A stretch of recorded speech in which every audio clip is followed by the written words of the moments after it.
come in eventually.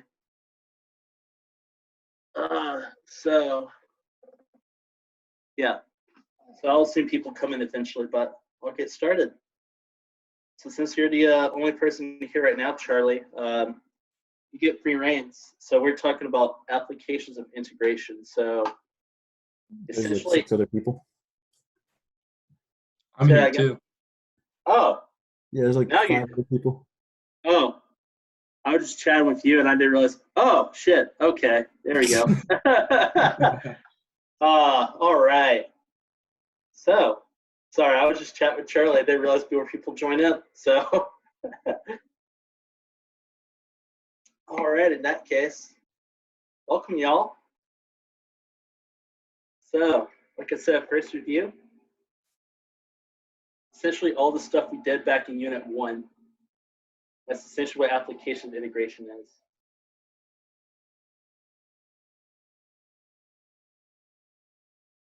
Do you know like how much of like everything is going to be on the test? Like I know like we kind of like just started touching on parametrics and stuff. Like is there going to be a lot of parametric stuff or no?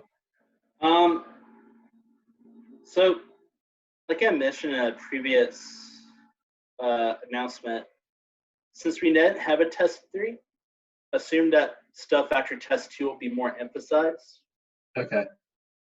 but it's still cumulative. So that stuff stuff from test 1 and test 2 will pop in. Okay. Which is why today and tomorrow I'm essentially talking about the stuff that appeared on test 1 and test 2. Yeah, that makes sense. All right. So, out of curiosity from Unit 1,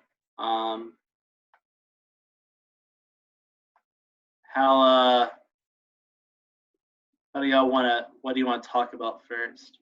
First, I'll answer a comment that I just saw from Matthew.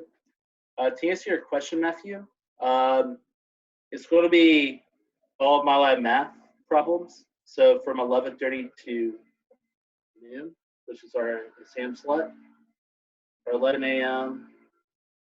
to 2. Is that on Monday? Yep. You're going to have a MyLab math exam open up, and it'll be like a MyLab math exam or test that opens. Like, how many questions and all? Because, like, I've never taken a MyLab math exam. Can't quite say the number of problems on there yet. I don't think I'm allowed to have that green light from Dr. Burr. But what I can say, since we didn't have a test 3, even though it's cumulative, stuff after test 2 will be more emphasized. So I have the a feeling series, it's going to be multiple choice. yeah, so it'll be more like, so the way for a MyLab math test, Matthew, is going to be very similar to your homeworks. Ugh. How you do that, like a fill in the blank or a multiple choice or something like that. I have a feeling it's going to be more multiple choice because you always run into problems with the fill in the blanks. And then I feel like it would be harder to grade because people would be complaining. I can see that happening. That is my hope. That is my hope. I will go ahead and say that there right now. It's mainly whatever Dr. Burr says. I will just say yes, ma'am. Nice. 'Cause, like, Or it's just one giant Calc 2 problem, just one problem that utilizes every single lesson we've learned. Oh, honestly, I think if I ask Dr. Burr to do that, everyone will beat the attending instructors up. So that will not be fun. Fingers crossed. But that's to answer your question, Matthew. Is open book and open notes. So you are allowed to use your notes or your textbook for the problem. One of the one of your classmates did ask, yes, and I think it's a good question. Because it's open book and open notes, will it be harder? I think the safer thing I can answer without getting in trouble with the coordinator is assume that the questions will not be questions where I can just plug it into, say, Wolfram Alpha or Symbolab to do the calculation. I didn't say yes, Unique. I just said that it might be more involved than I just put it know into MATLAB something. math can be really nasty. Yeah. So hopefully by tomorrow or Thursday, I'll have a look at it, and I can see. It's just I'll try to siphon that out as much as I can to make it not nasty. That's going to be my hope.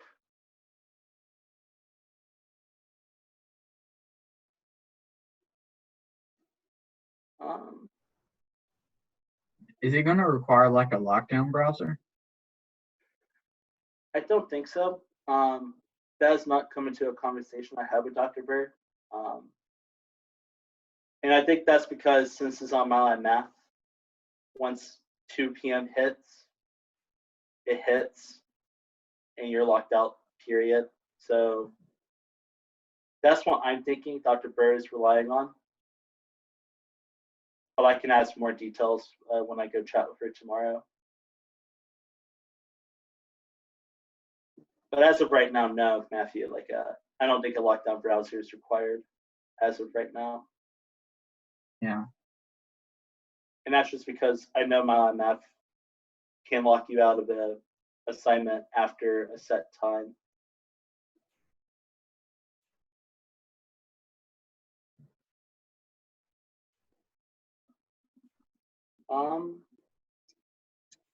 Any other questions about the just general questions on the final before we start review? Thanks for asking that, Matthew, because I think a lot of people have that question as well.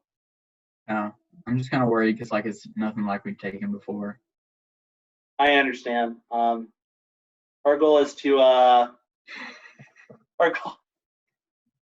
goal is to try to alleviate that as much as possible, Matthew.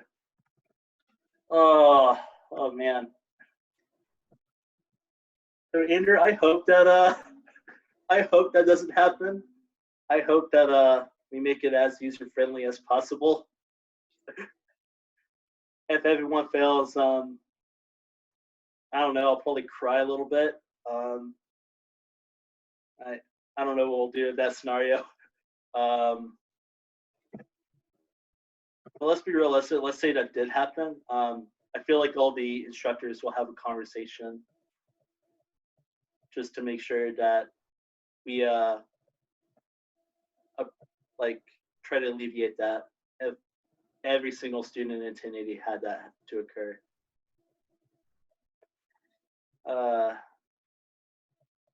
Any other questions about the final in general before we begin review?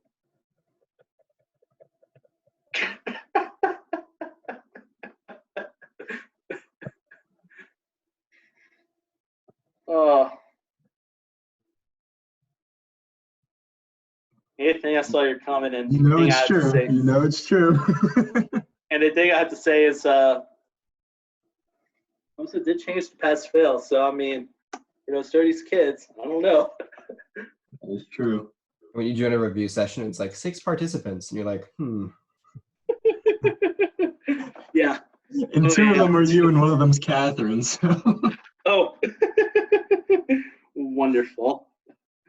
That talk about that would be a hoot. All right.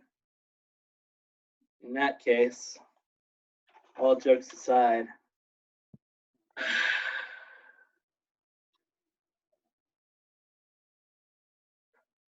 let's start reviewing. So I think the first thing from application of integral stat we have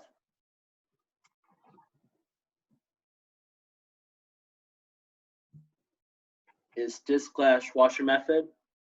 And then we'll do problems with its, I call it Wash's method's twin brother, the shell method. So essentially the main idea with disk washer method and the difference with that and the shell method is how I'm cutting the slabs. So for disk and washer method, and I'll go a little bit quick for the review and then go over the formula since this review. Slabs are always perpendicular in disk and washer method.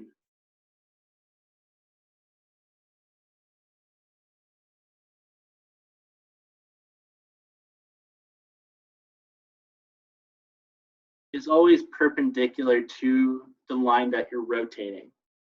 So if I'm rotating about the x-axis or a horizontal line, I'm going vertical. However, if I am rotating about a vertical line or the y-axis, I would have to go perpendicular from the vertical line, so I'll cut that way. And so with that, the reason why it's called washer method is because if you look at a cross section, first I'll write down the formula for the washer method.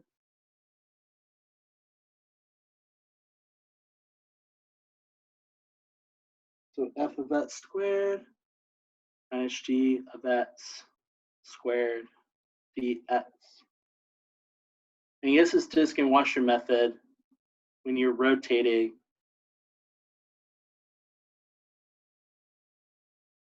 about the s-axis. So keep in mind as the reason why we got this formula is we think of area of a circle, pi r squared, where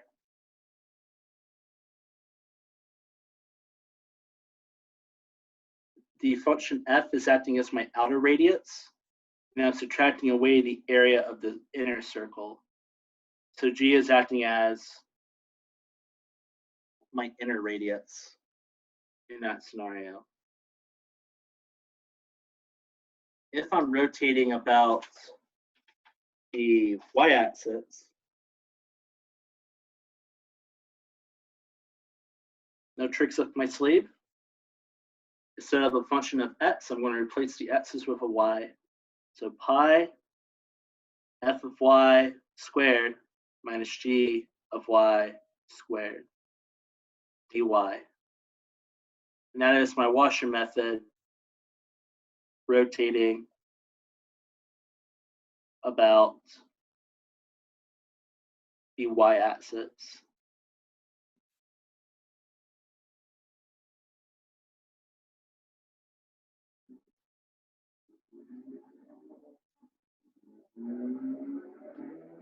So there is a washer method in a nutshell. Note that I didn't talk about disk, and the reason why I didn't mention about disk is just a special case of the washer method. And the reason why it's a special case, disk method is just what you get from the washer method if the function g of s is 0. If you do that, then you have the washer method.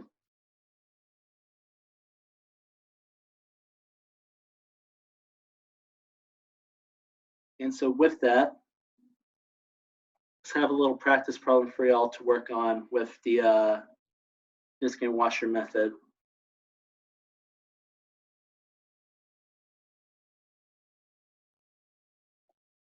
For a little warm up. So let's say I want to integrate the following. I want to find the volume of the solid that I obtain, or better yet, to word it, use washer method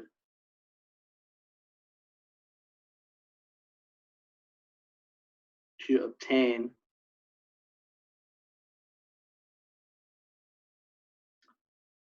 the volume of, and here are my two curves that I'm working with. X equals 1 over the square root of 1 plus y squared. X equals 0. And the region I want to give you is y equals -1, y equals 1, rotating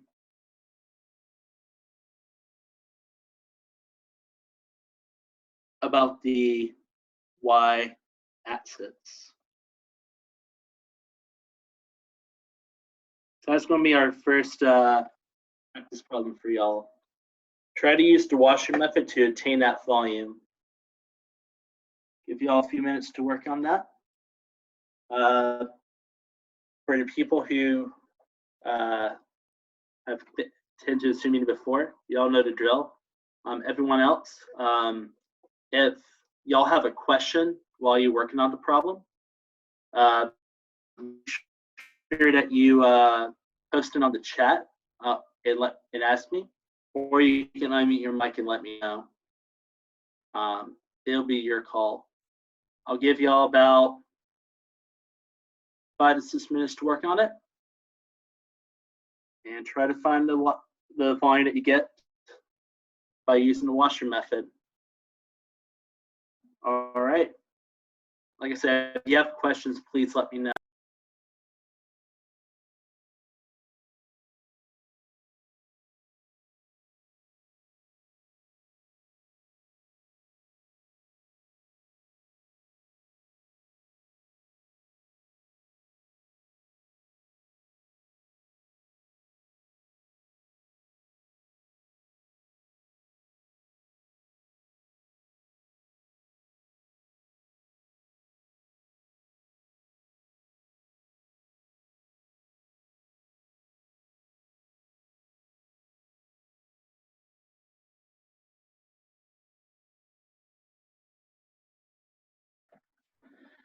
And also, if you want to send a private message to me, send it to Scott Scruggs, not Scooter, because Scooter is what I'm using on the tablet, and to keep a message private, I'm not going to open up that chat if you send a private message to Scooter. So you do have a private message, send it to the other Scott Scruggs that you see.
All right, give me a status report, y'all. How's this problem going?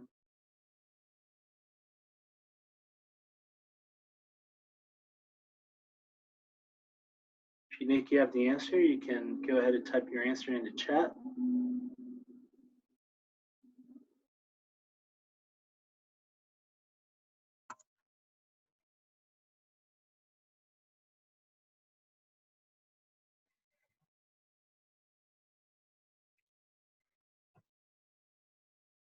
All right.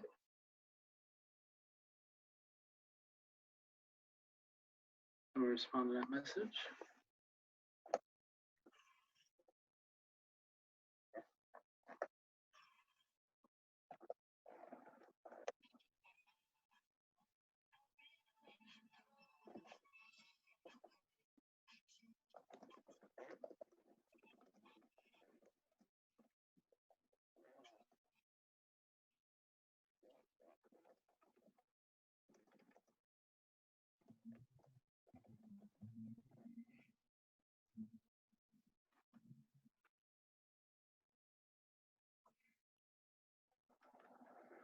All right, guys, see a couple of comments already. See Marcus answer. Anyone else?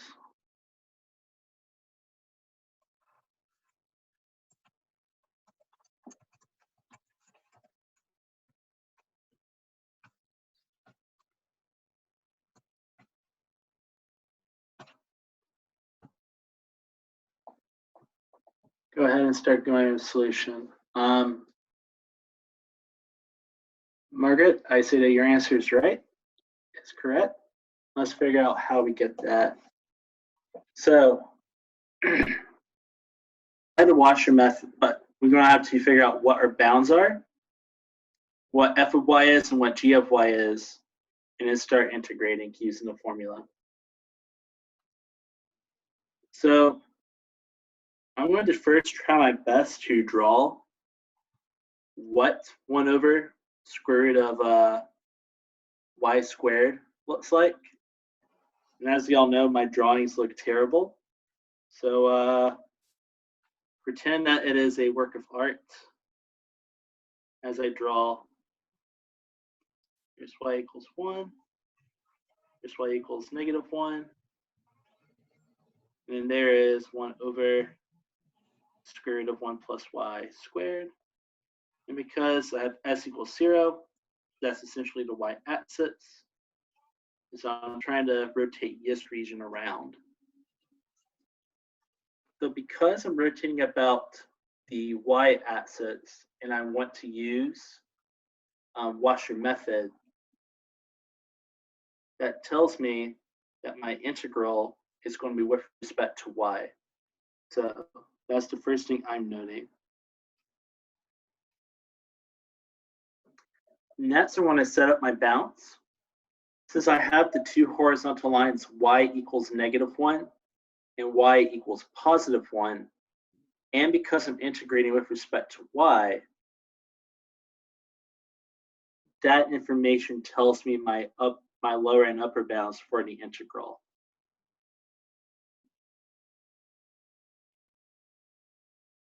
I times, again, remember with a curve, we go from right to left. So 1 over the square root of 1 plus y squared minus 0 squared. Which means I am just working with the integral from -1 to 1 of pi times 1 over the square root of 1 plus y squared, all of that squared, dy.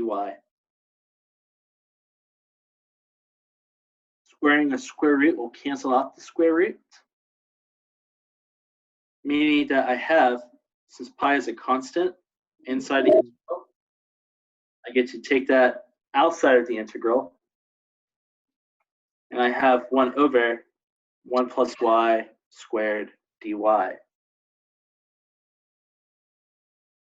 Well, I know the function that has a derivative of 1 over 1 plus y squared, and that's arctan. So fundamental family calculus says, you take the antiderivative. Fundamental family calculus says, evaluated at the upper limit, subtracted by it evaluated at the lower limit. So I get pi equal to times arctan of 1 minus arctan of -1.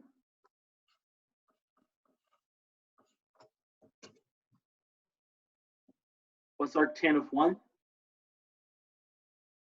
What value am I going to get when I plug in 1 to arctan? Pi over 4. Bingo. Arctan of -1 is what?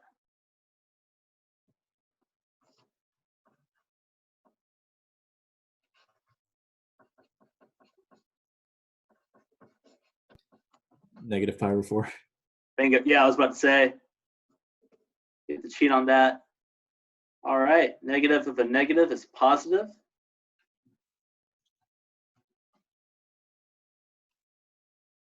That's pi times pi over 4 plus a pi over 4. So pi times pi over 2.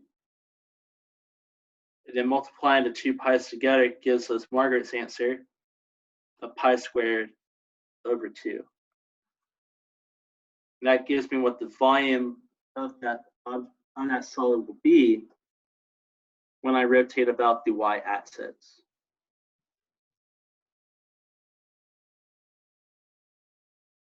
All right, and there's our first warm-up problem.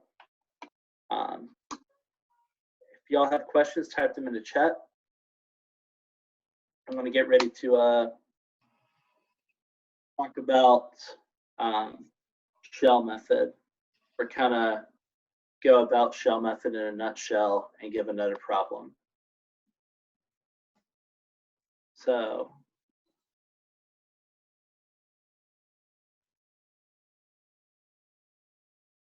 that's a really good question. So the way that would affect it, Margaret, so Margaret's question is, what if we rotate about a non-axis line? That will affect my radius. So let's do that real quick.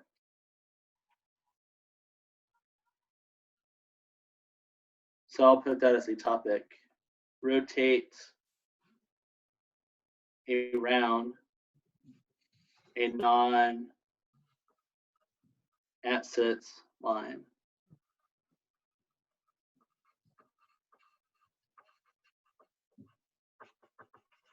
So let's say, here's my lovely sketch of f of x. Here's my lovely sketch of g of x. And let's say I want to rotate about a line down to here. Let's say that's y equals some number, -c, or something like that. So what I would do in that scenario is, there are 3 cases, Margaret. I'll talk about the first case based off the drawing, which is, what if I have to cross the x or y axis for that? The way I'm going to think of my radius is, it's the distance of my function to the line that I want to rotate. So if I want to try to hit that line C, I already hit the x-axis and I need to cross it. I haven't touched the line I want to rotate.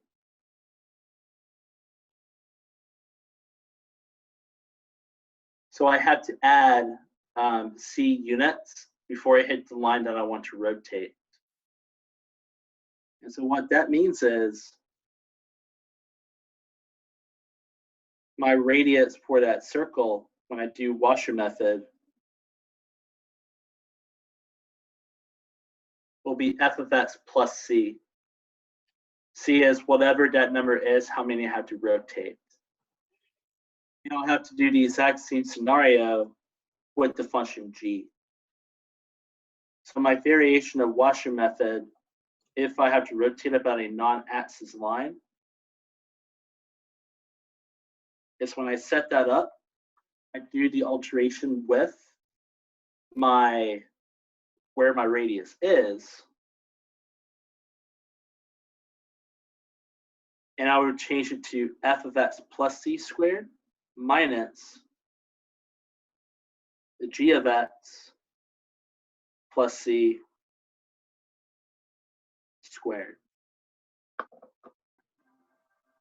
So that's one alteration that I have for that. Now another alteration that I could have is, let's say that line is now in the same x-axis, but or the y-axis, but is somewhere around here that I want to rotate.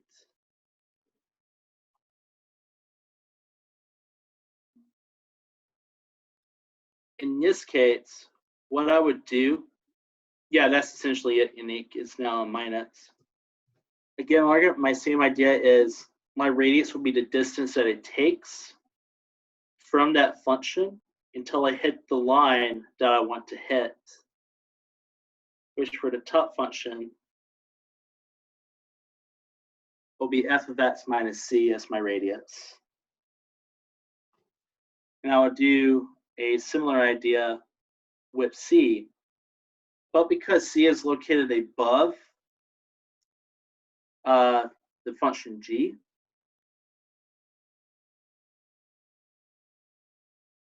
it would be c minus g of x because that will be positive. You could do g minus c if you want to because of a square, but to make sense, let's do c minus g of x. And that would alter my volume as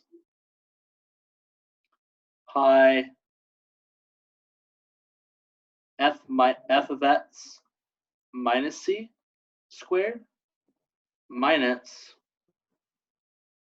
the new radius c minus g of x squared e of x. And then if my new line is, say, located around here, I would change the order to c and g, Margaret, to be g of x minus c, since now that line is below the bottom function. And then I'll repeat that same pattern if it was about the y-axis as well.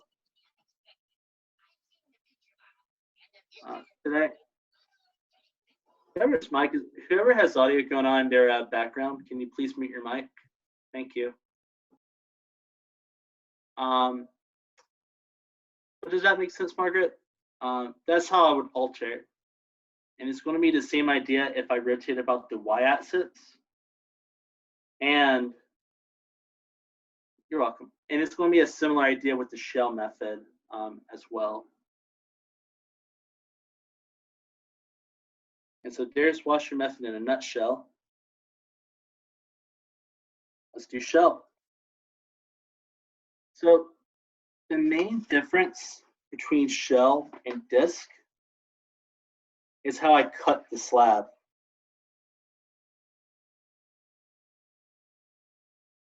So remember when I said for a function, if I wanted to rotate for disc and washer, I said I'm going to cut perpendicular to where I want to rotate. Well, now I'm going to cut parallel to where I want to rotate. So that's the main idea of shell between disc.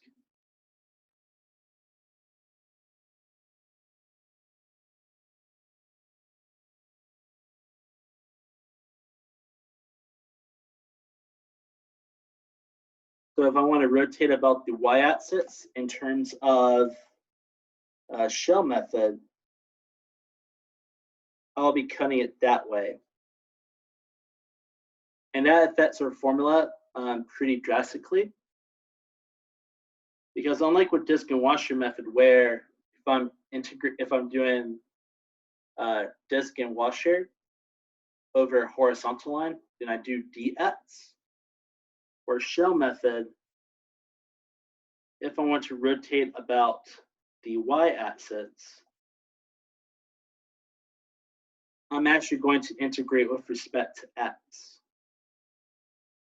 So for shell method, the reason why it's called shell method is we're taking volumes of a cylinder. Volume of a cylinder is 2 times the radius times the shell height, or the circumference times the height. And so about the y-axis, our shell method is 2 times pi times x. And in this case,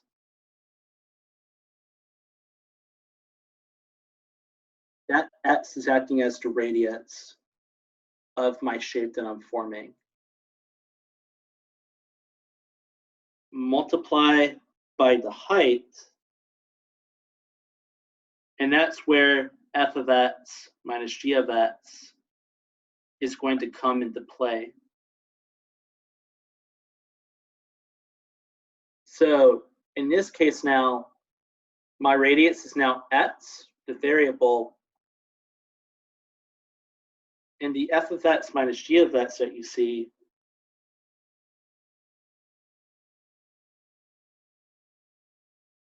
if we were thinking about it in terms of volume of a cylinder, that will be the height of the cylinder that I'm forming. And that's kind of weird because I'm rotating about the y-axis or a vertical line. I'm integrating with respect to x. Same idea with if I rotate about a horizontal line, I kind of play also a switch redo type of game where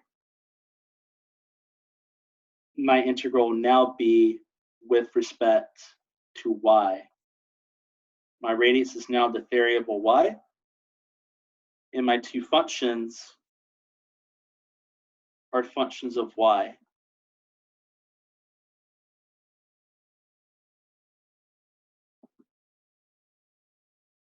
So here's the idea between disk and shell method, or washer and shell method.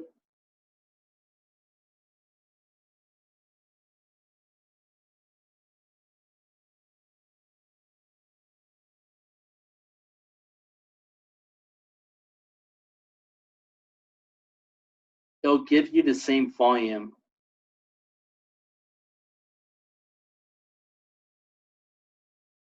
Meaning, if I want to use washer method rotated about the x-axis, I'll get the same answer as I would get if I use shell method about the y-axis, which is pretty cool and pretty weird that we could get something like that going on.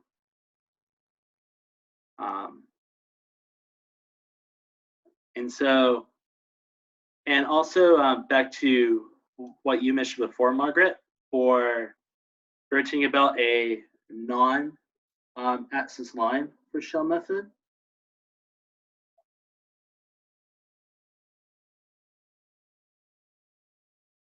I want to play the same scenario where I'm always thinking of rotating about a non-axis line is going to affect my radius.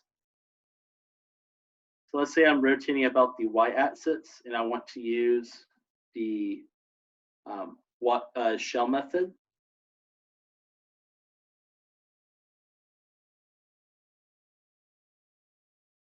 Actually, let's go back up to this scenario. Say I was back to doing this curve again, and I want to use shell method next time. Well, I rotated about the x-axis, which means I'll be rotating about the y-axis. So for shell method, the way I would alter yets over the line C, which I'll put here, is any of the alterations that I've done before will occur where the x or that y appears. Because in shell method, that x, which is what nets to the pi, that's acting as my radius. So all of my alterations, that should be a y, that should be a y, will occur at the radius. So everything we talked about for Washer method, we can still do for shell, just none at the functions. We had to work at it with whatever x is or y. And with that idea, let's do another practice problem. And I'm going to think of doing a practice problem very similar to what y'all seen on test 1. So here's my practice problem for yes. And it's going to be a combination of shell and washer. And that's where, let's do that. And that is where I just give you a region and I ask you to do a lot of stuff to it. So here's my region R that I'm going to play with. I'm going to let R be the region bounded by 4 minus x squared, y equals 4 minus x squared, x equals 2, and y equals 4. So if you want to graph that out, it'll look something like this.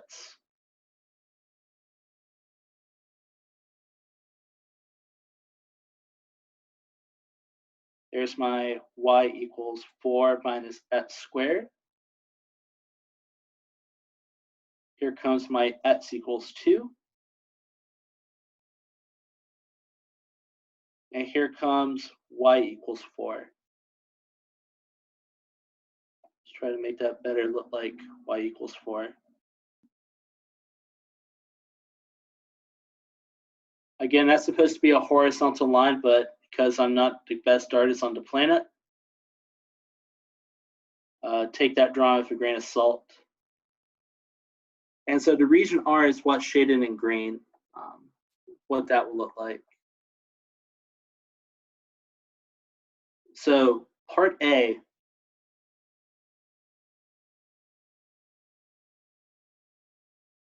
is set up the volume, or set up an equation that will give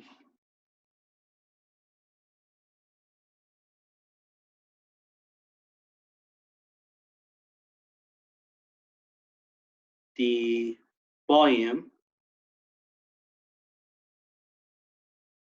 by rotating R about the line y equals 4 using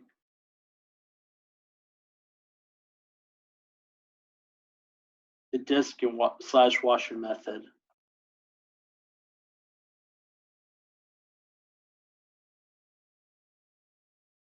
So that's going to be our first problem that we're going to tackle. Using disk and washer method, integrating about that line. I'll give y'all a few minutes to work through that. And if y'all have a question, let me know.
I'll give y'all about 4:20 p.m. to work on it and to try to set up that integral.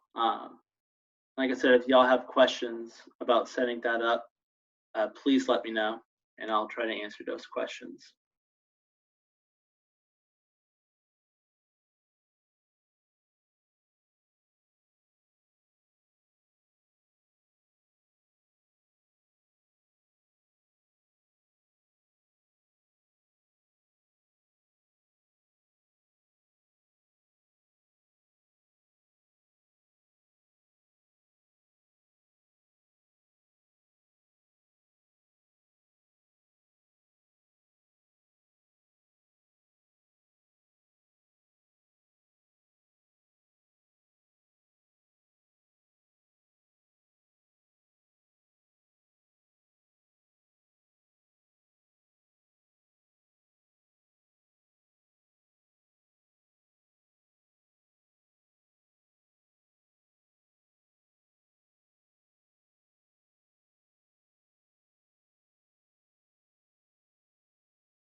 Alrighty, I got 4:20 on my end.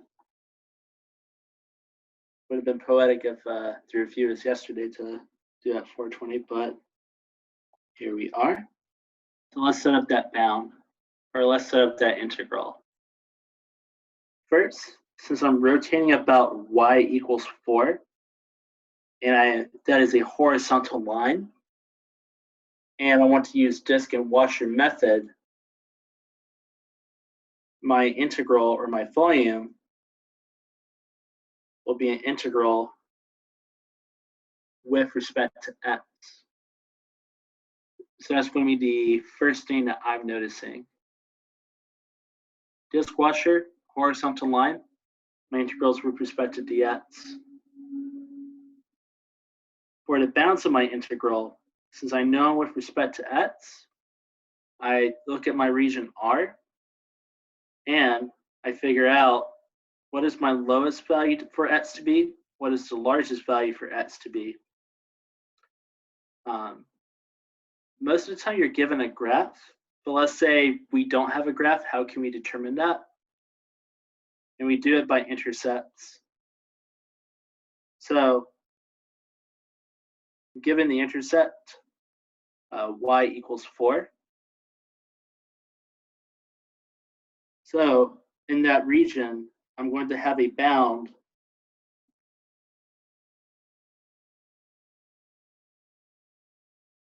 when those two curves are equal to each other.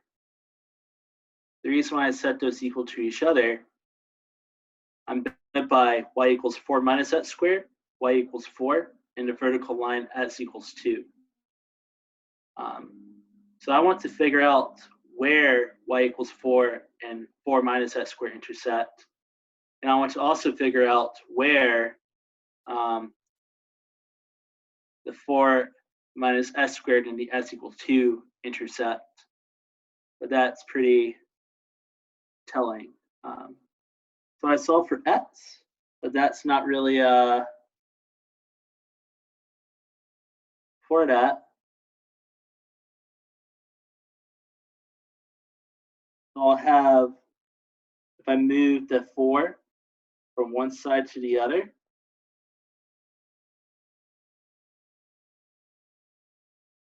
I'll get negative s squared equals 0, which means s squared equals 0. There's only one value for x to be, it'll have to be 0. And now I'll have to figure out where 4 minus x squared intersects the vertical line x equals 2. But since it's with respect to x, that means I intersect at x equals 2. My bounds for the integral are going to be 0 to 2. Oh, I saw your comment, Charlie. So what disk and washer is doing is we're taking an area, which is what my integrand is, and then I'm rotating it about a line, which is what the integral is doing. So in the end, washer method, Charlie, we're taking the volume. The integrand is the area of what it looks like. What the integral does, it makes us rotate about. It makes it the volume. I hope that answered your question with that. So disk and washer, we're getting the volume, not an area for that. Welcome. All right. Now let's figure out what goes in the integral. So notice disk washer. In the end, I gotta have pi r squared. So I have a pi, and now I gotta figure out what goes inside this blank squared. So let's look at my region. So I'm rotating about the line y equals 4. So the 4 minus x squared, that's smaller than that, and the line I want to rotate is larger. So that means, let's erase the green, make it clear. That means my radius is the distance between the function and the line I want to rotate. And because the line is above the function 4 minus x squared,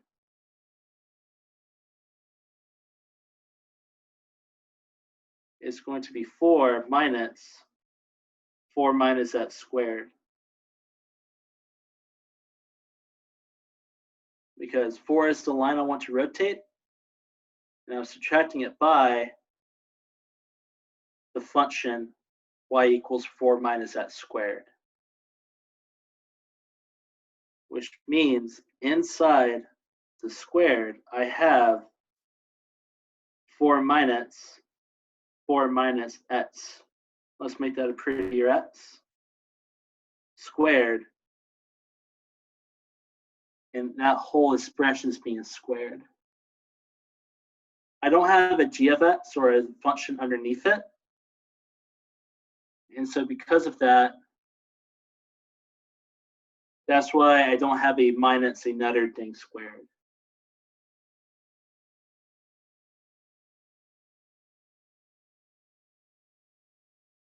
All right. Any questions about that solution and how I set that up? Give y'all a minute to type while I take a sip of water.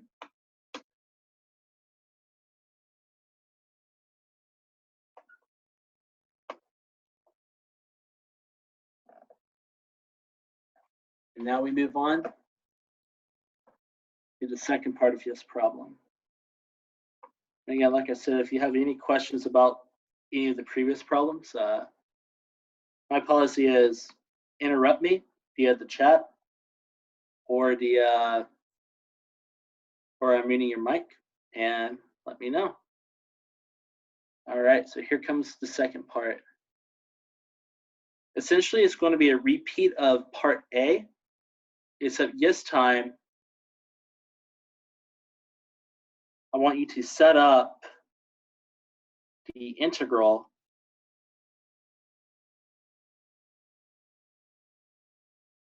that gives the volume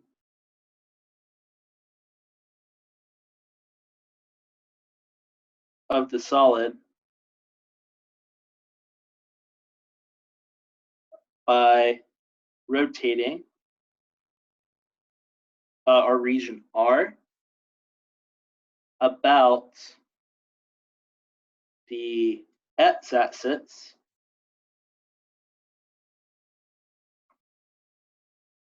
via the shell method.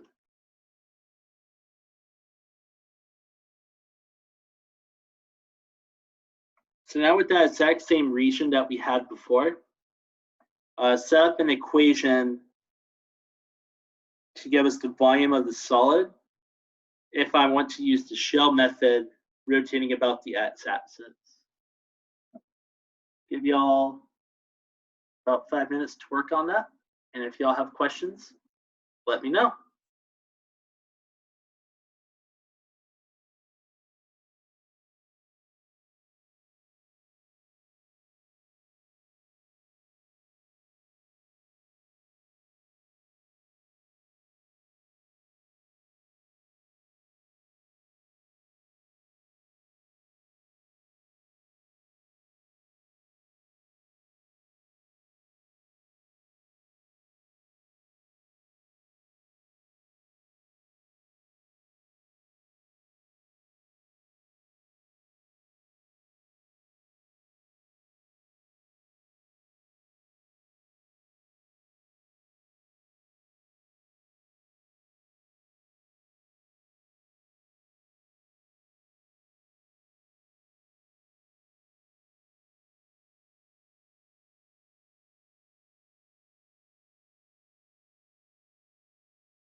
Again, if you think you have an answer, you can post it on the chat. If not, then if you have questions, please also message me. Remember to message Scott Scruggs, not Scooter. That way I can see it on my laptop.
Yeah.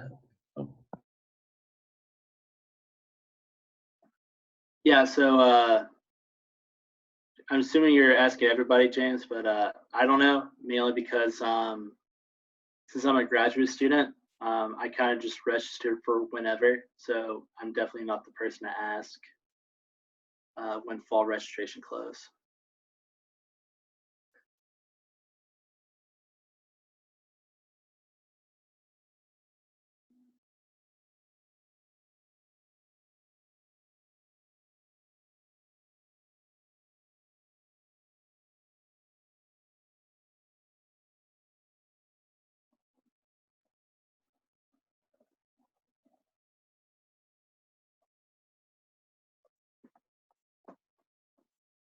All right. Let's go through the solution. So first question I have for y'all, is my integral going to be with respect to x or with respect to y? Bingo.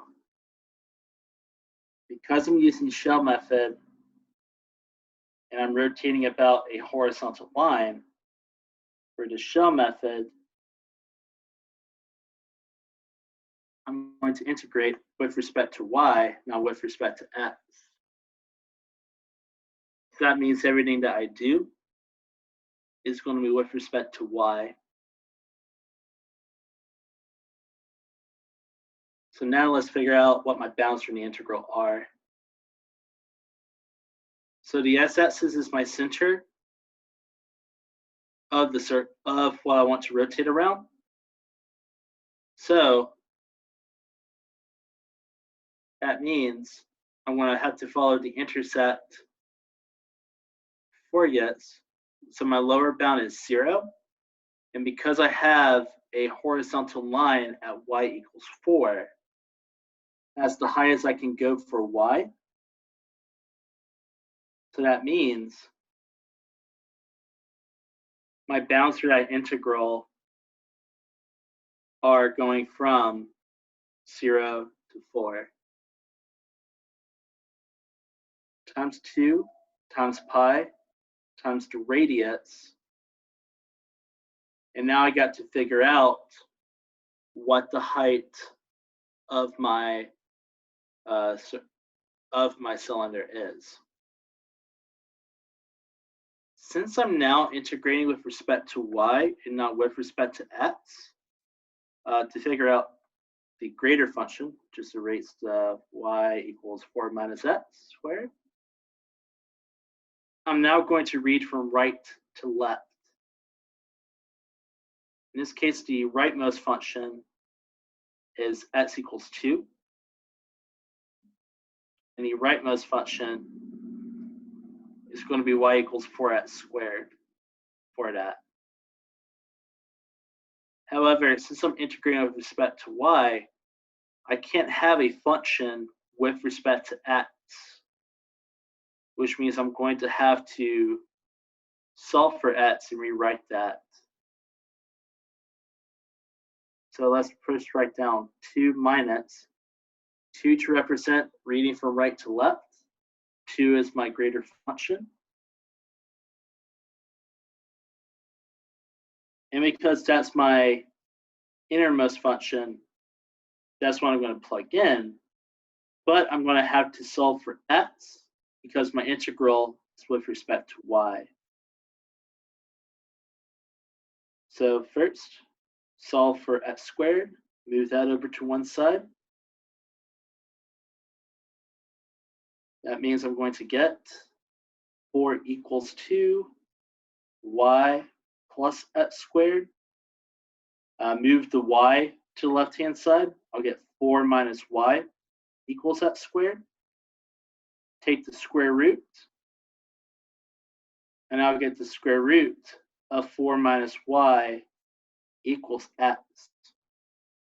Note that I'm neglecting the positive answer or the negative answer and not doing plus or minus for the square root, because I know that I'm rotating with my y values being between 0 to 4, meaning between 0 and 4, I'll always get a non-negative number if I plug in those values in for y.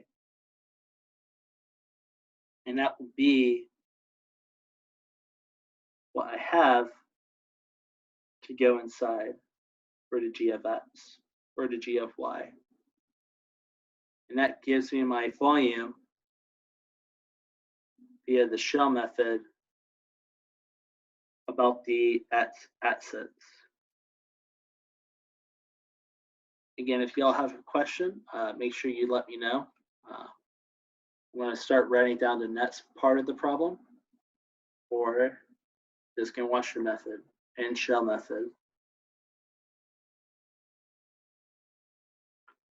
So the next part is still to use the shell method again. So again, set up again the volume by rotating R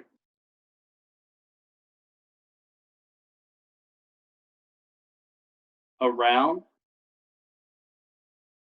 the line x equals -1. And I want you to use the shell method.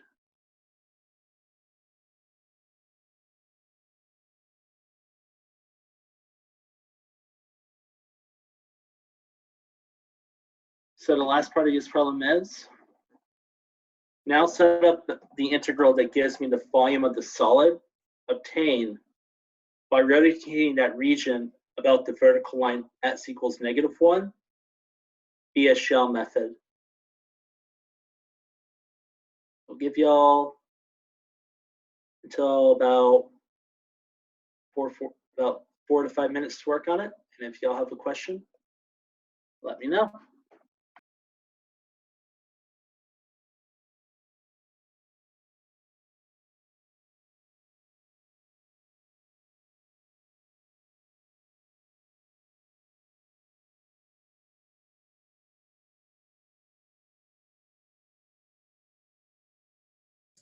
Would you mind scrolling up for one quick sec? Okay, awesome. Thank you.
All right, I'll give you all about another 2 minutes to work on it, or 1 or 2 minutes, and then we'll go over to solution.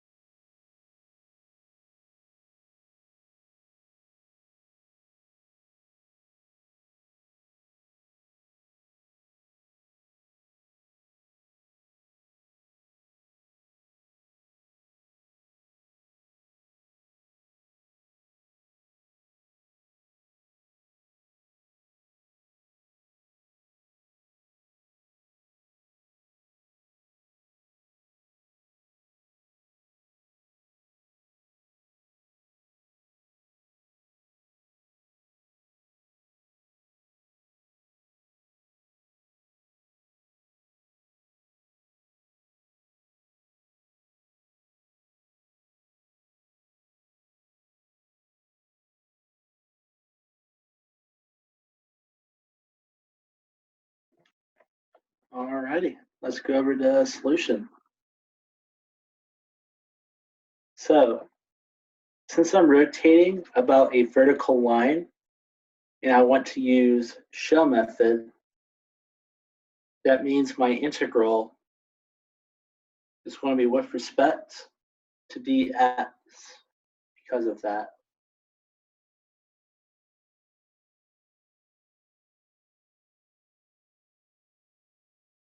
Since we've already, now the nice thing about these parts of problems, if you have to do shell and washer method, is we get the bounds of our integral for free, because in part A, when we did it by disk and washer method about a horizontal line, we know our bounds for x to be 0 to 2.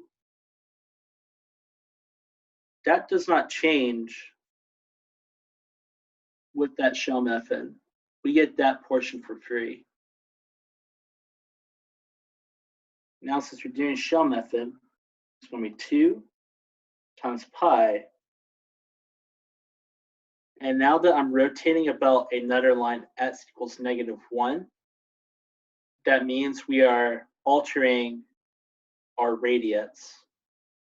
And let's check how we're altering our radius with that rotation. So now I'm rotating about this vertical line. X equals -1. Again, I think of the same idea that for x, I have to cross the y-axis, and then I have to go one more unit about the y-axis in order to get to the line I want to rotate.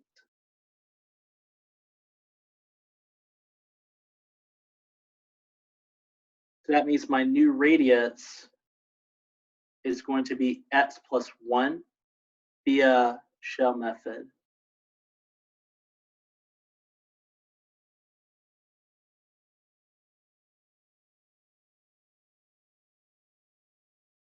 So there's the radius of our region. And now we go about finding the shell height for that.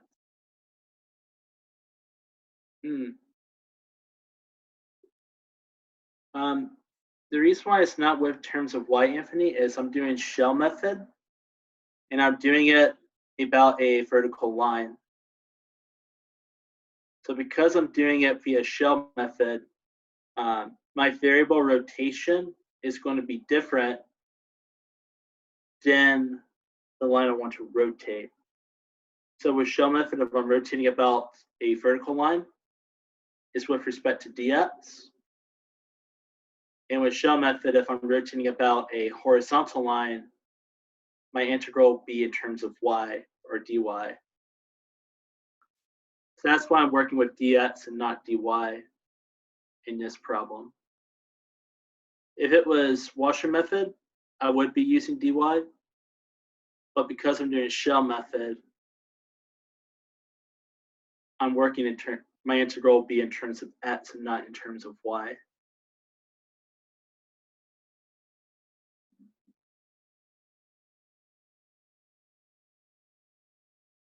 Did I kind of answer your question, Anthony?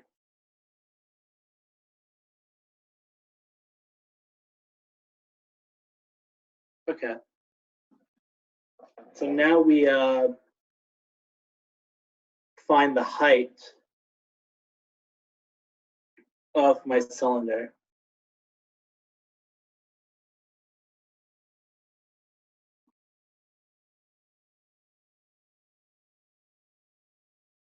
And so now, because I'm working in terms of x and y, I work with the region that I did before from part A in terms of dx, which will be the 4 minus x squared going in there.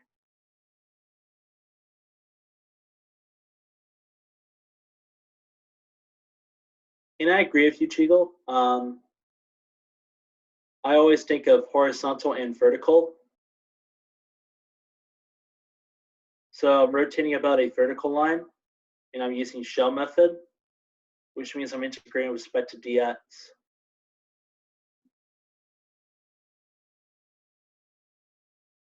And that's a good way to point about it, Andrew. I like how you worded it.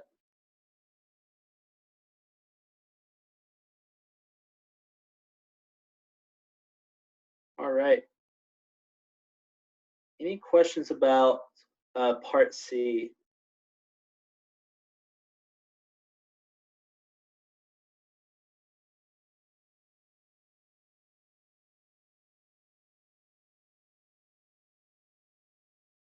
If not,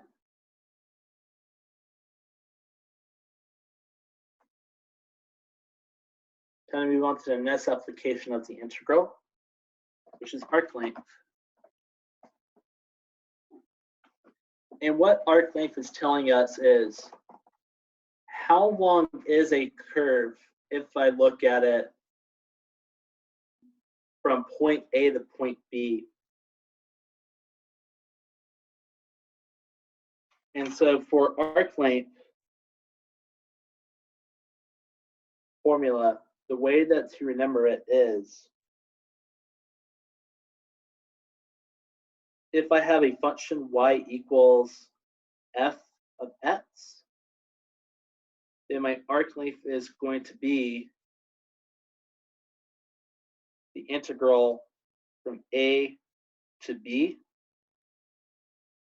the square root of 1 plus the derivative of x squared d of x.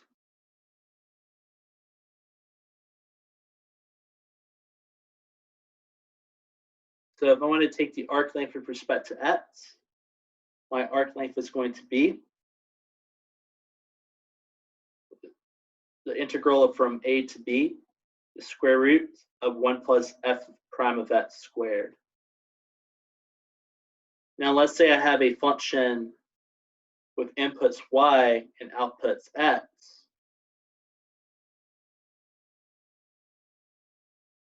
I say that seems to know that I get the exact same equation.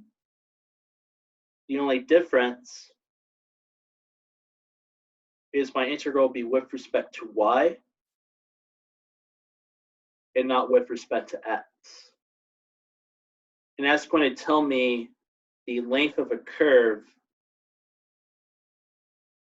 in the region that I'm working with.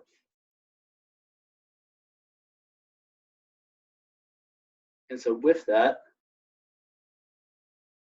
time for our practice problem 4 yet to get us situated with arc length.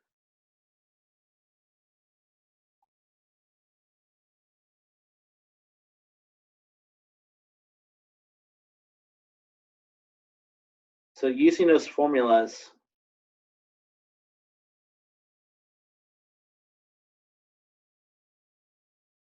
find the arc length of the following. Y equals x cubed over 12 plus 1 over x. And the interval that we're working with is 1 to 2.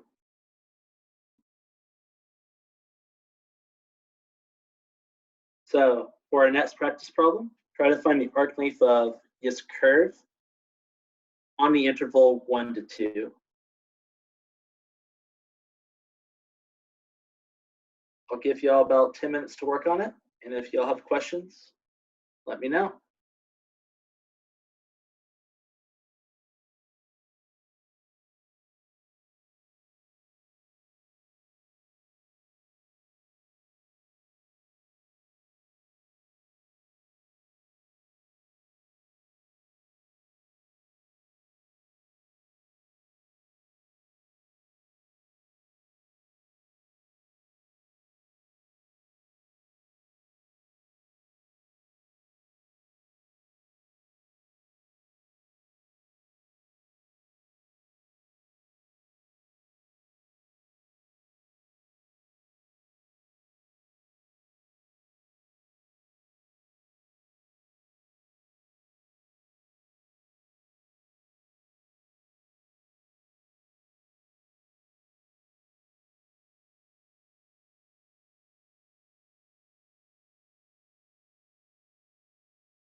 All right.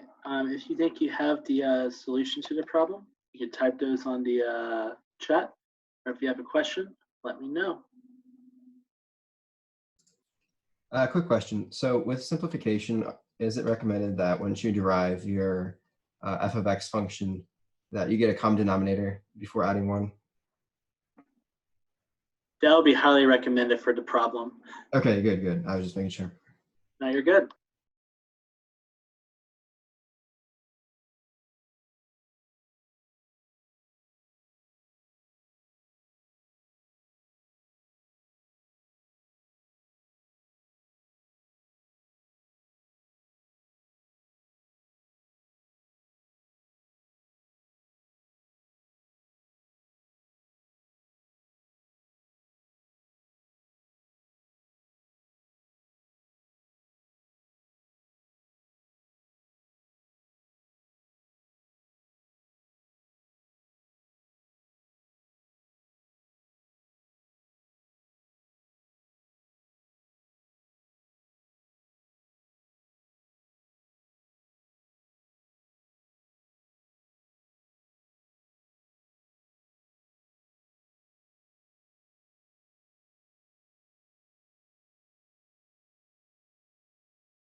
I'll give y'all about another 45 minutes to work on it since this one is a little doozy.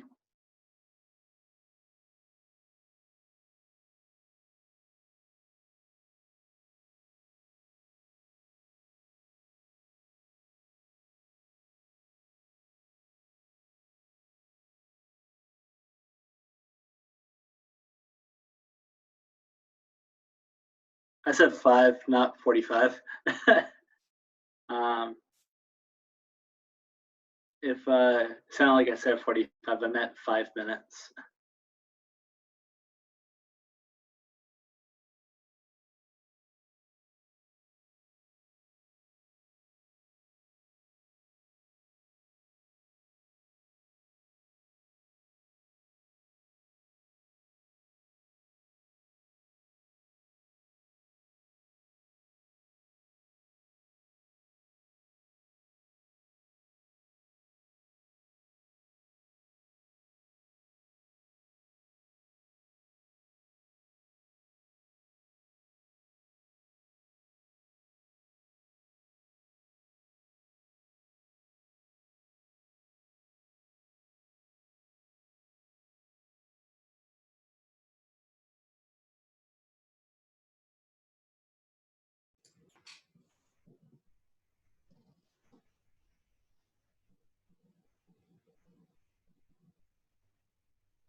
No.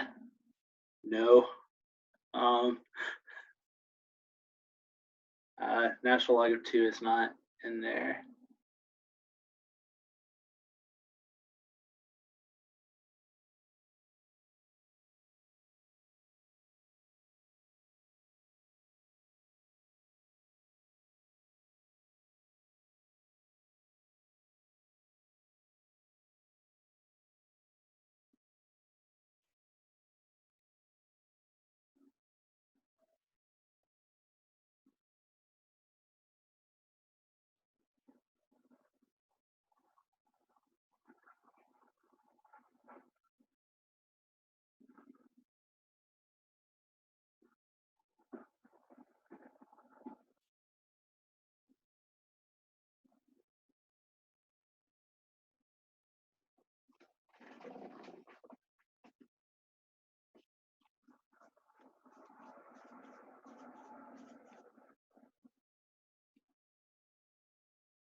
Alrighty, let's go over the solution and try to tackle this bad boy. So for arc length, one thing that I recommend, that should be a square. One thing that I always recommend is go ahead and take the derivative and also go ahead and square it. And that'll make calculations a whole lot easier when you have both of them in reserve. So the first derivative of that function is for the first one, 3x squared over 12. 1 over x, that's x to the negative first. So that'll be minus 1 over x squared. See some simplification I could do. So that will be a 4. So I have x squared over 4 minus 1 over x squared.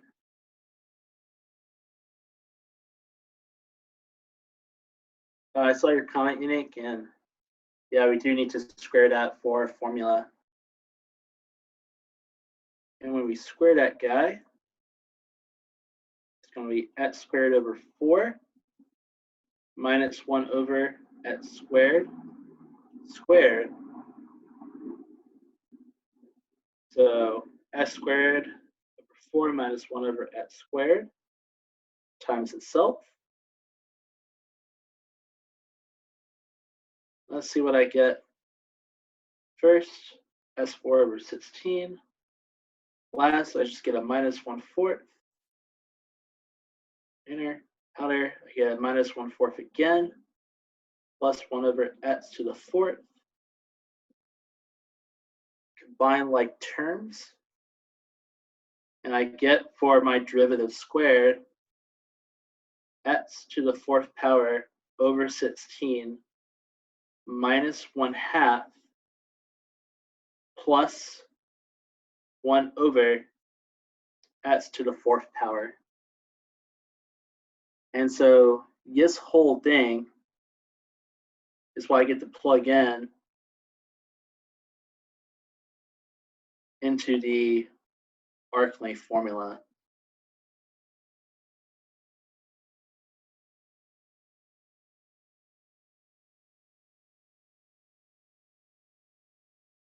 So now let's run that formula.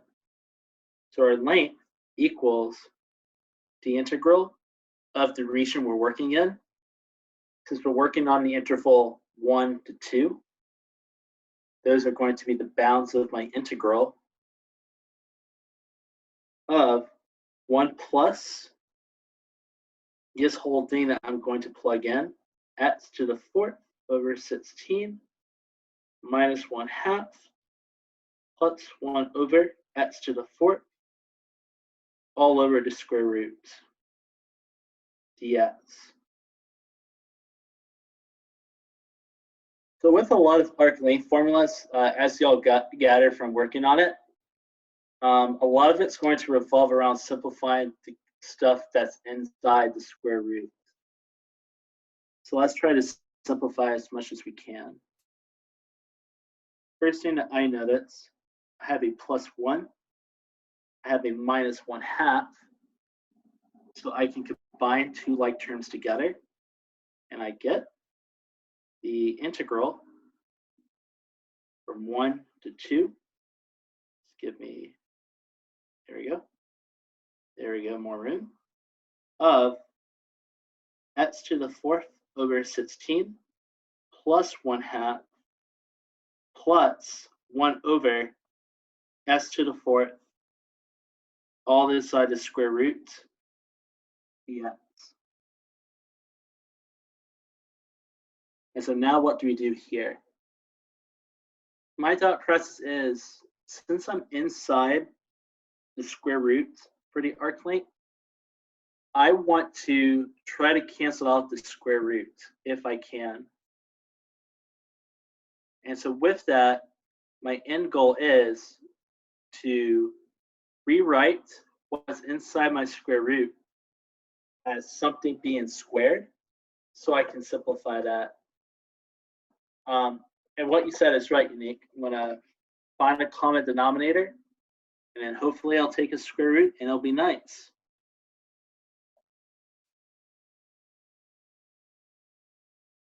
So like Unique said, my first thought is I want to find a common denominator.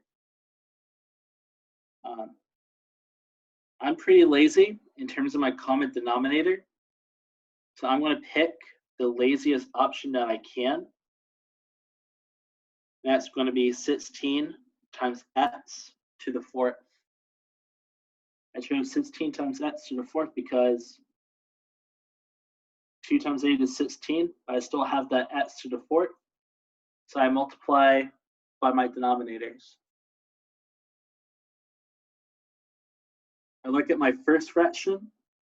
I have 16 as the denominator, but I do not have an x to the 4th, which means I have to multiply for the first fraction. I'm also going to mention that to Charlie about factoring. I'm going to talk about it with common denominator first, and then I'll mention how to do it via factoring. But the answer is yes. So x to the 4th,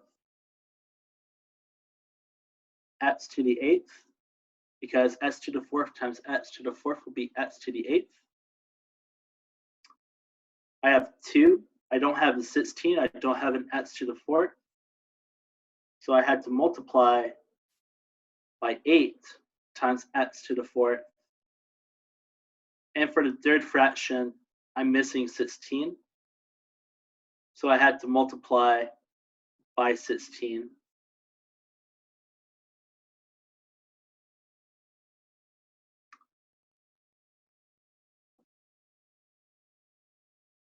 Now the next thing I do is I say the denominator here is ready to go because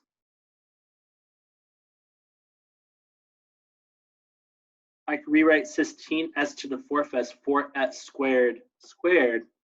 So denominator is good to go. Now let's try to figure out how we could tackle that numerator.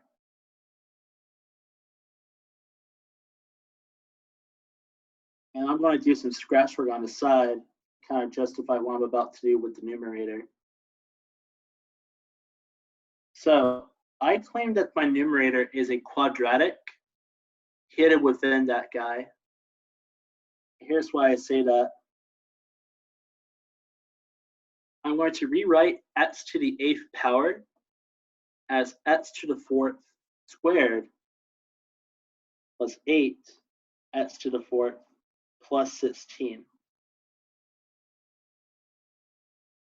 And so the reason why I say that's a quadratic hidden in there is because it's a quadratic with respect to x to the 4th power. So if I treat x to the 4th power as my variable, I get u squared plus 8u plus 16. Again, I'm treating u as x to the 4th. And that's actually really nice to factor because x squared plus 8u plus 16, that's what I get if I do u plus 4 times itself, or u plus 4 squared. Go back in terms of x. That is x to the 4th plus 4 squared.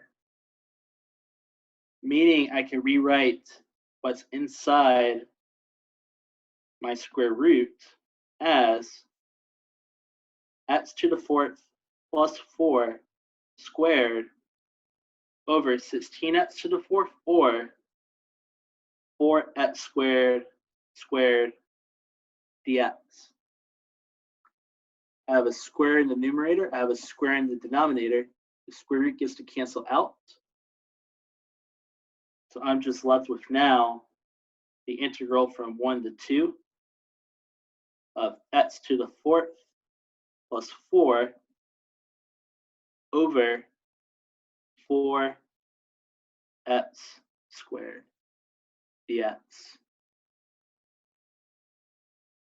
I have a common denominator of 4x squared, so I can split that up as the integral from 1 to 2 of x to the 4th over 4x squared plus 4 divided by 4x squared dx. I can start canceling some stuff out. Can get rid of the x squares. I'm just left with an x squared in the numerator. For the second fraction, the 4's cancel out, and I'm just left with 1 over x squared. So I'll write that back down here.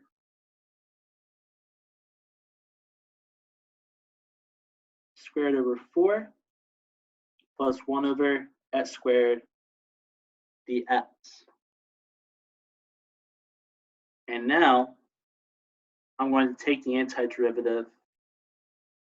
My first term in the integrand is x raised by a power. So that tells me by the power rule for antiderivatives, add 1 to my exponent, divide by my brand new exponent. I have a constant of 1/4 up front, so it'll be 1/4 times s cubed over 3. For my second term in the integrand, I have 1 over x squared, or x to the negative 2 power. So I can still do the power rule for antiderivatives. Add 1 to my new exponent, to my old exponent, divide by the brand new exponent. And fundamental theorem of calculus says, evaluate at the upper limit, subtracted by the lower limit. Clean up a little bit. I'll have x cubed over 12 minus 1 over x, and I have to evaluate from 1 to 2.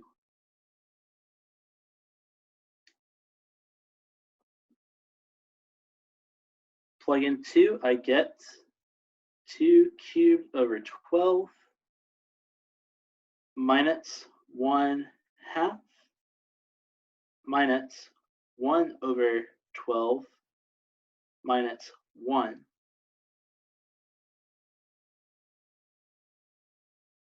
Two to the cube power is 8. So I'll have 8/12 minus 1/2, or 6/12 minus 1/12 minus 1.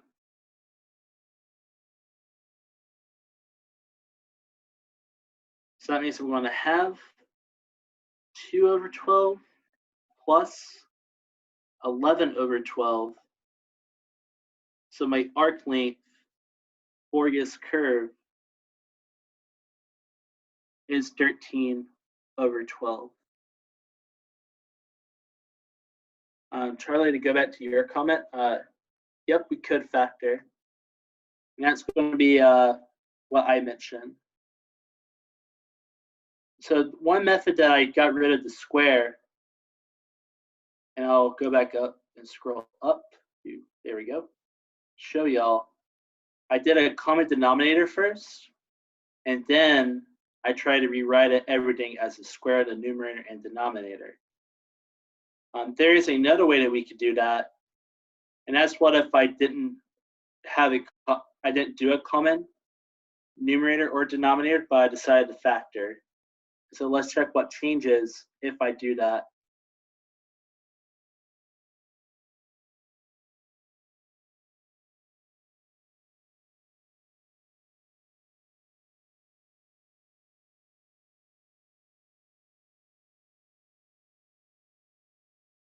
So if you want to factor this out off the bat, the way that I would do it is I would factor out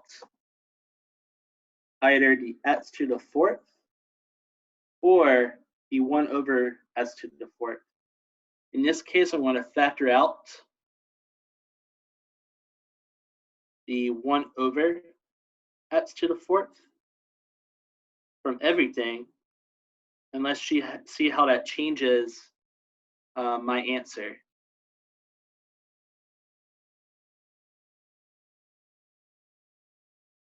All right, but let's do x to the 4th. That'll be nicer. So for the first guy, since I factored out x to the 4th and it already had an x to the 4th, that means I have 1/16 left behind.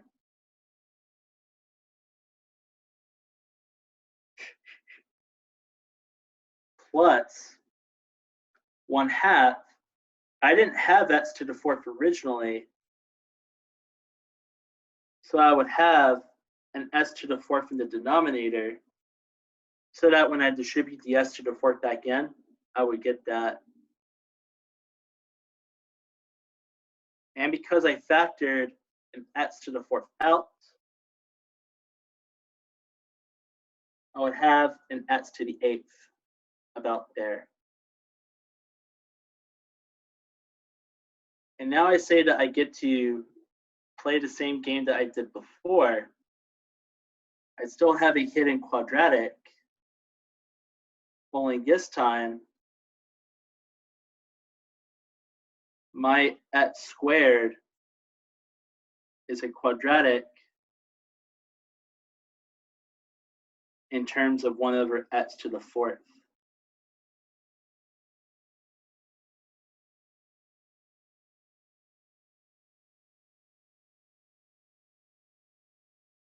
So I'm going to treat 1/s to the 4th as my new variable.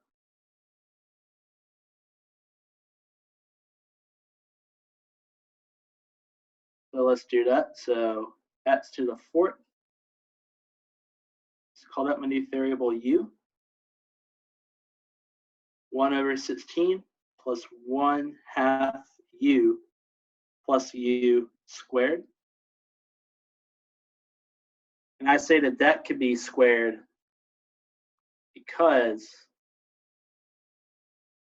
I get this by having u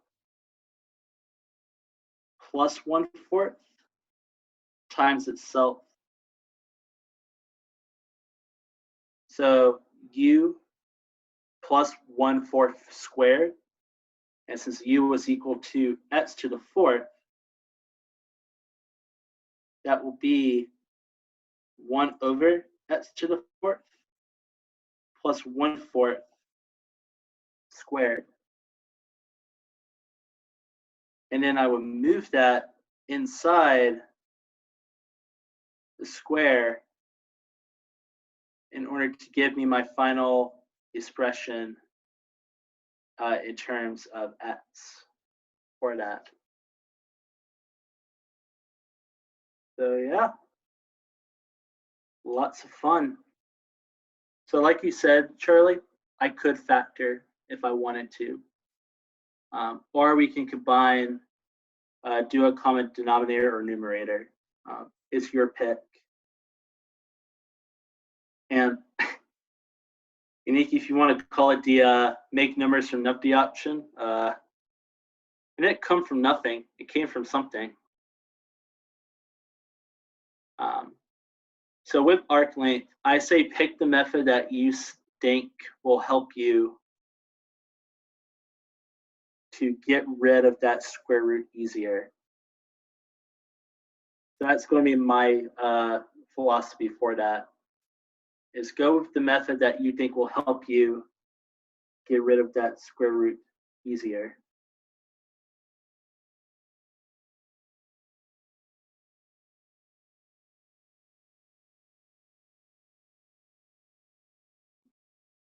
All right. Y'all have questions on that arc length problem? I'm going to take a sip of water, and I'll mention about surface area real quick.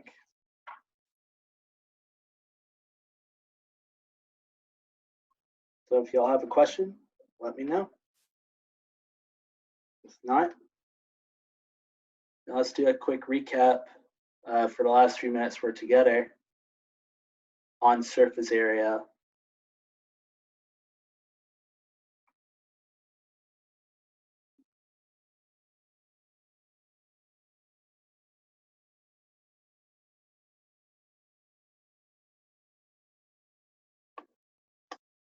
So the idea for the equation for surface area is we're combining the arc length formula, but we're adding circumference to it.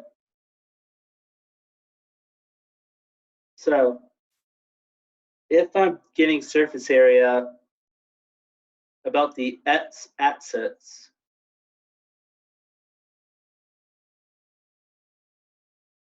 then my surface area equation is the integral from A to B. Surface area of a cylinder is 2 times pi times the radius times the length. And because we have arc length, the way that I remember surface area is we have the arc length formula appearing, but we now include the circumference of the solid that I formed for my rotation. And in this case, the f of x is acting as my radius for the region I want to take the surface area of.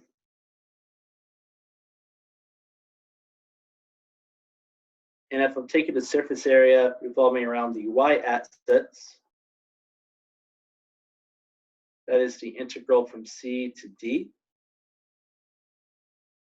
And it's going to be the exact same formula, but instead of a function with respect to inputs of x, it is a function with inputs of y.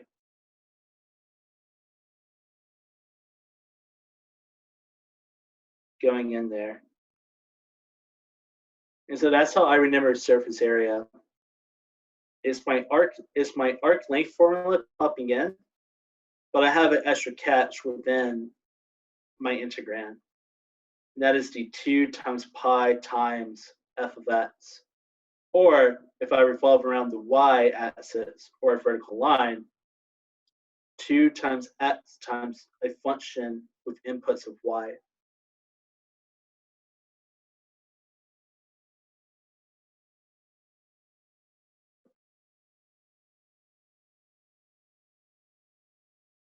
And so with that,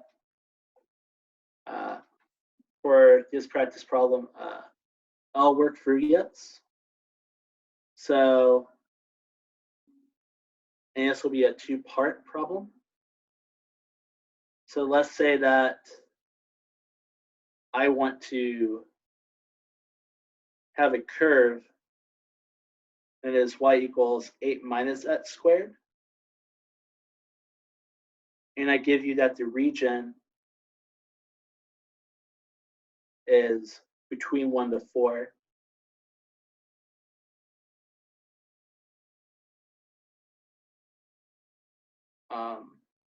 And so now we're going to set up, but do not evaluate the surface area by rotating about the x-axis. Saw your comment, Margaret, and I believe it is due tonight. So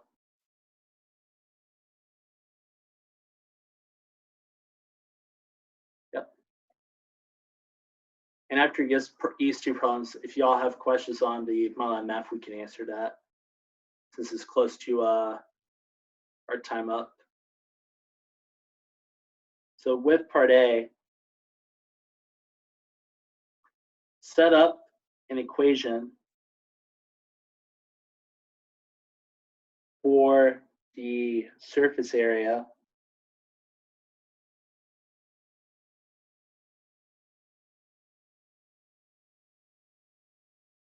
rotating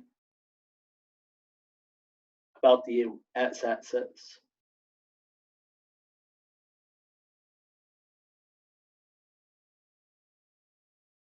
And I'll go ahead and talk about the solution. Following our formula, I'm rotating about a horizontal line. So my integral and my bounds are going to be with respect to x. So because my interval is 1 to 4 for x, that's my integral. It's going to be 2 times pi times my radius. And in this case, for a surface area equation, the curve that I'm working with is acting as my radius times the square root of arc length formula, which is 1 plus, in this case, derivative of 8 minus x would be negative 2x squared dx. And that will be our setup for the surface area of that curve.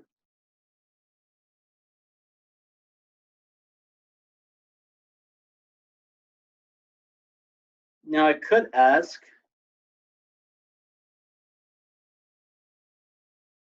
even with the same setup, I still want a setup equation for the surface area, but now about the y-axis. If that's the case,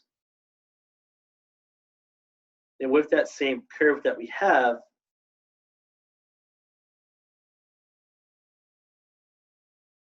I'm going to first solve for x to get a function of y, because for the y-axis, that means my integral is with respect to y.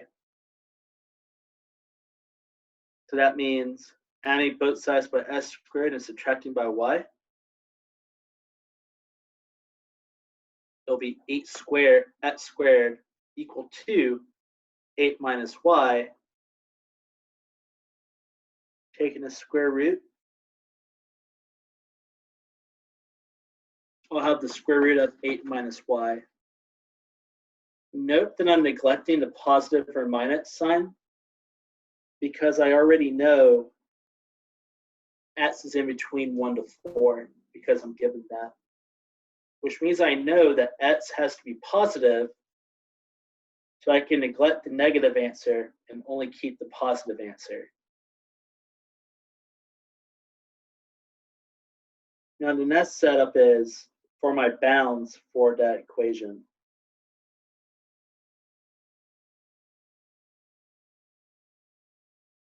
Well, I know my bounds with respect to x, so I could change my bounds with respect to y by plugging in x and 4 respectively.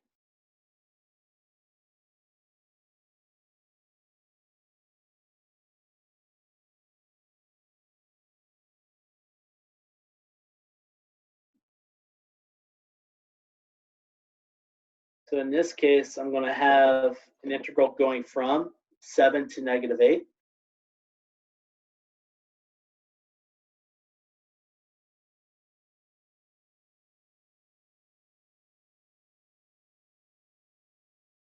Two times pi times my function square root of 8 minus y times the square root of 1 plus derivative of 8 minus y, a square root of 8 minus y. And that will be taken care of by chain rule. Derivative of the outside evaluated at the inside times the derivative of the inside squared dy. And there will be my surface area for that. I saw that on my tablet, someone sent a message.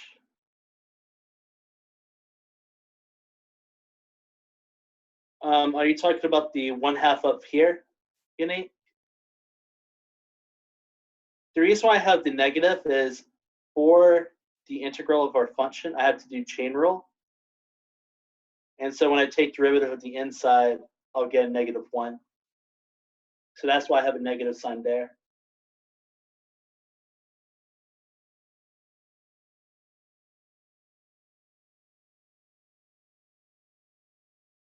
And so there's our surface area for that.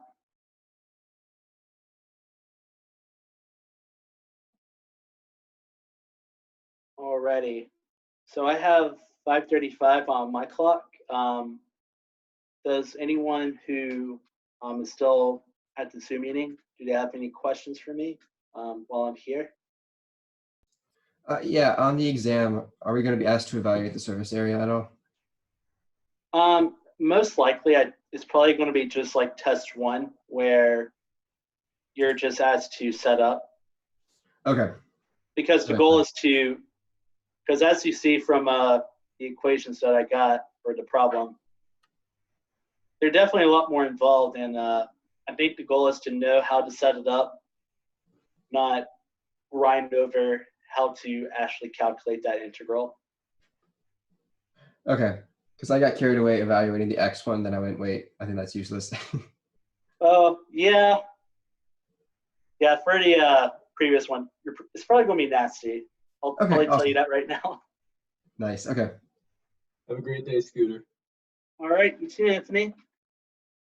Yes, thank you. Have a good one. Thanks.